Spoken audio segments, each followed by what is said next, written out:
The Biden administration sending more weapons to the region and is calling on Iran to de-escalate.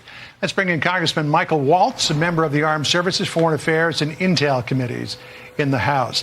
Mike, good to talk to you. I wanted to get your reaction, first of all, to this breaking news coming to us out of Gaza, and that is that Hamas just announced that Yahya Sinwar is going to succeed Ismail Haniyeh as the political leader of Hamas.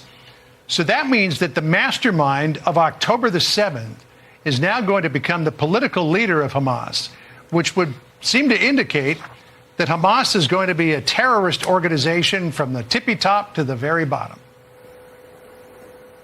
Yeah, John, it's a consolidation of power. Sinwar is the most radical of the bunch. He's made it very clear he is not interested in a two-state solution. He's only interested in wiping Israel off the face of the earth. And if Hamas is allowed to survive, that more October 7ths are going to follow. And this is what's so frustrating and so backwards about the Biden-Harris strategy.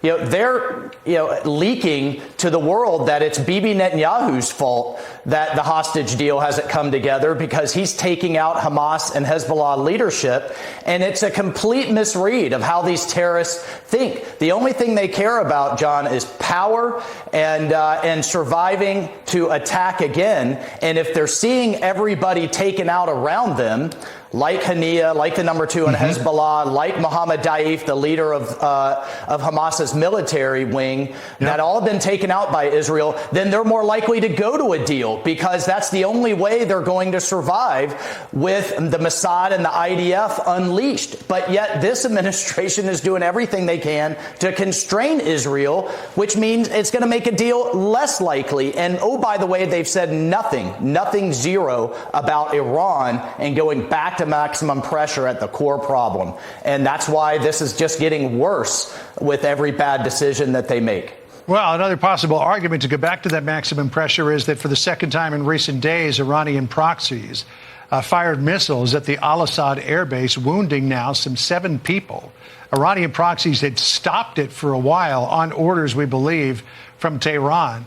Does the U.S. really need to take the gloves off now and hit back? And how should it do it? You've got to impose costs on Iran itself. That's what President Trump did when it took Soleimani out. You've got to punch the bully in the mouth. Sometimes you have to escalate to de-escalate.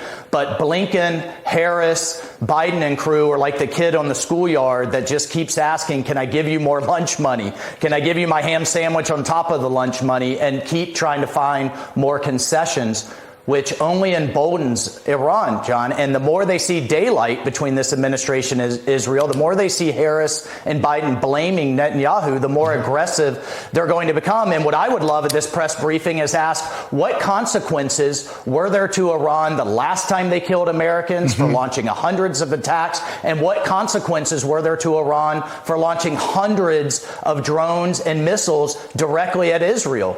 There were none. Yeah, zero. That's why they're doing it again. That's an easy question to answer, and you did for us. Congressman, thank you. We wait and we see what Iran will do in response. Appreciate your time. Thank you. Thank you. Sandra. So, John.